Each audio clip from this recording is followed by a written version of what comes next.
Hi guys, Tangi here, and today I'll be reading Library Lion, written by Michelle Knudsen and illustrated by Kevin Hawks. This is one of my favorite stories growing up, and I'm really glad I get to read it to you.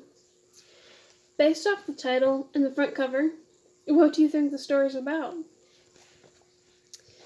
Alright, let's jump in.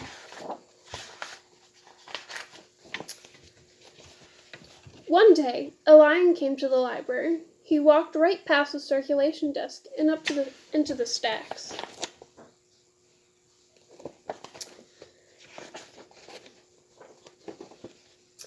Mr. McBee ran down the hall to the head librarian's office. "Miss Merriweather," he called. "No running," said Miss Merriweather, without looking up. "But there's a lion," said Mr. McBee, "in the library." "Is he breaking any rules?" asked Miss Merriweather.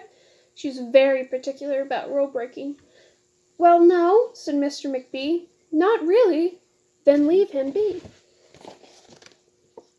Now, would you be like Miss Merriweather or Mr. McBee in this situation?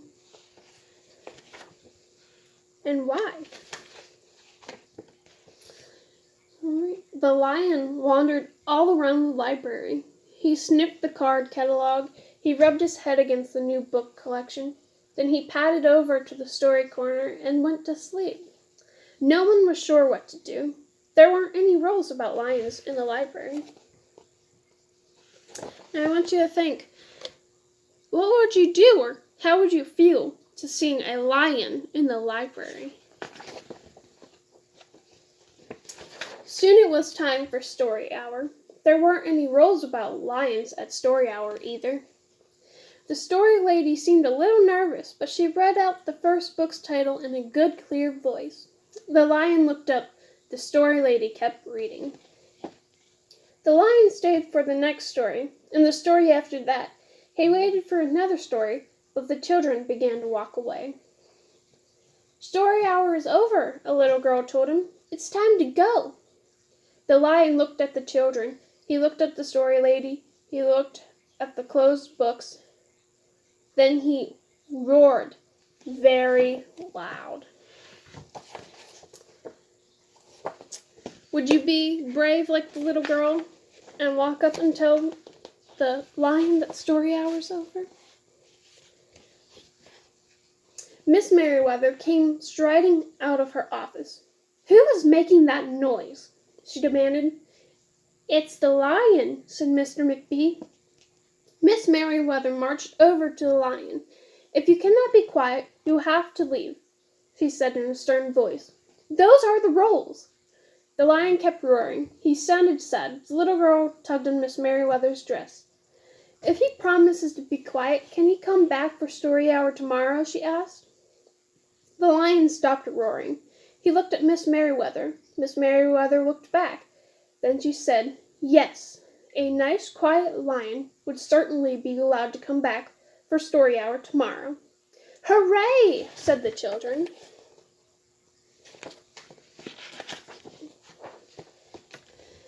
The next day the lion came back.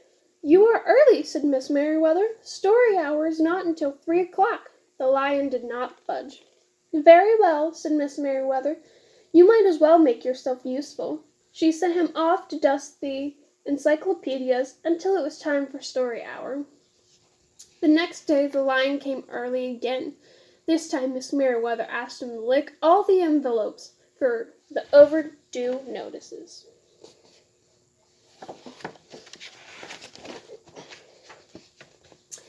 Soon the lion began doing things without being asked. He dusted the encyclopedias, he licked the envelopes, he let small children stand on his back to reach books on the highest shelves.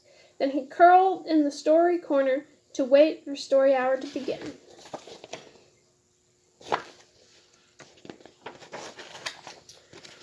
At first the people in the library were nervous about the lion, but soon they got used to having him around. In fact, he seemed very well suited for the library. His big feet were quiet on the library floor. He made a comfy backrest for the children at story hour, and he never roared in the library anymore. "What a helpful lion," people said. They patted his soft head as he walked by. How did we ever get along without him? Mr. McBee scowled when he heard that. They had always gotten along fine before. No lions were needed. Lions, he thought, could not understand rules. They did not belong in the library.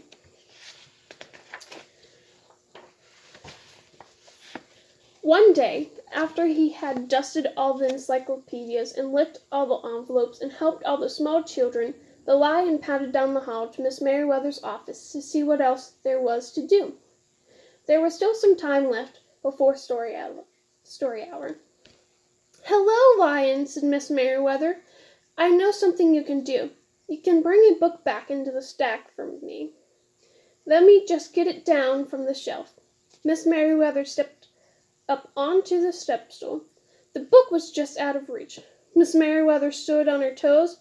She stretched out her fingers. "Almost there," she said. Then Miss Merriweather stretched a little too far.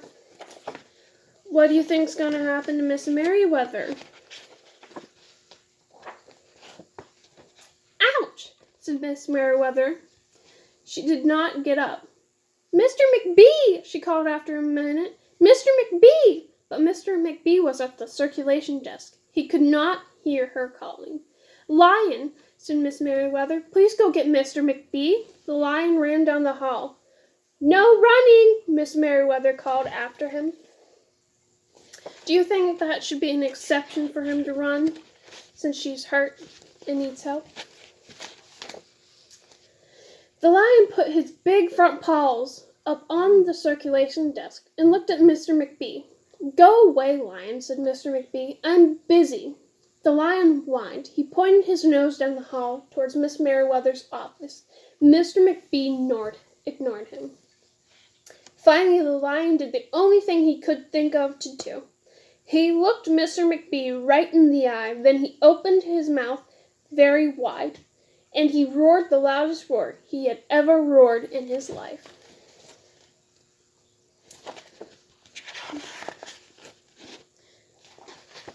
Is there ever a time when you were ignored? Well, what did you do to make the person stop ignoring you? Mr. McBee gasped. "You're not being quiet," he said to the lion. "You're breaking the rules." Mr. McBee walked down the hall as fast as he could. The lion did not follow him. He had broken the rules. He knew what that meant. He hung his head and walked towards the door. Mr. McBee did not notice. "Miss Merriweather," he called as he walked. "Miss Merriweather, the lion broke the rules. The lion broke the rules." Do you think that should be an exception? He roared to help Miss Merriweather. He burst into Miss Merriweather's office. She was not in her chair. "Miss Merriweather?" he asked. "Sometimes," said Miss Merriweather from the floor behind her desk, "there is a good reason to break the rules, even in the library. Now please, go call a doctor. I think I broke my arm." Mr. McBee ran to call a doctor. "No running," Miss Merriweather called after him.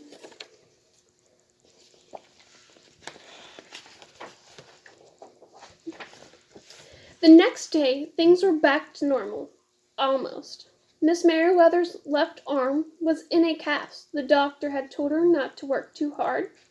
"I will have my lion to help me," Miss Merriweather thought, but the lion did not come to the library that morning. At 3 o'clock, Miss Merriweather walked over to the story corner.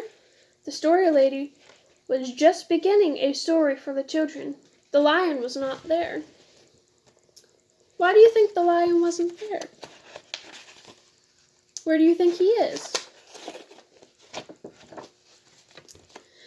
The people in the library kept looking up from their books and computer screens, hoping they would see a familiar furry face. But the lion did not come that day.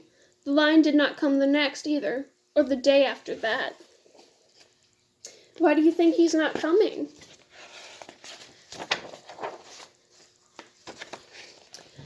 One evening, Mr. McBee stopped by Miss Merriweather's office on his way out.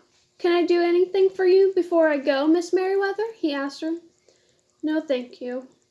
said Miss Merriweather. She was looking out the window. Her voice was very quiet, even for a library. Mr. McBee frowned as he walked away. He thought there possibly was something he could do for Miss Merriweather after all. What do you think he's going to do for her?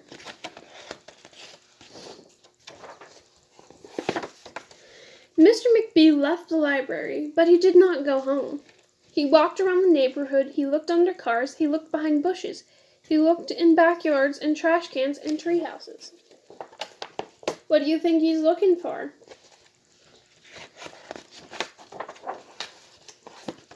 Finally, he circled all the way back to the library. The lion was sitting outside, looking in through the glass door. "Hello, Lion," said Mr. McBee. The lion did not turn around. "I thought you might like to know," said Mr. McBee, "that there's a new rule at the library. No roaring aloud, unless you have a very good reason. Say, if you're trying to help a friend who's been hurt, for example." The lion's ears twitched. He turned around, but Mr. McBee was already walking away.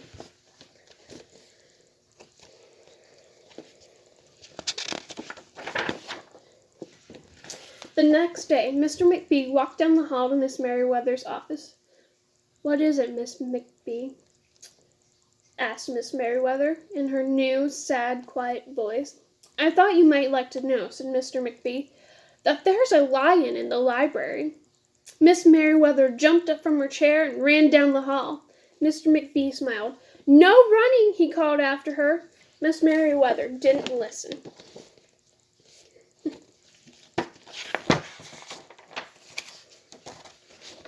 Sometimes there was a good reason for breaking rules, even in the library. All right. Think of a time where you broke a rule for a good reason. What was that reason? All right. I want you to think, after reading that story, do you think you would be more like Mr. McBee or Miss Merriweather? And how would you feel seeing a lion in the library? And why do you think you would feel that way? All right. Thank you guys so much for listening to me read this. I hope you guys enjoyed it. See you next time.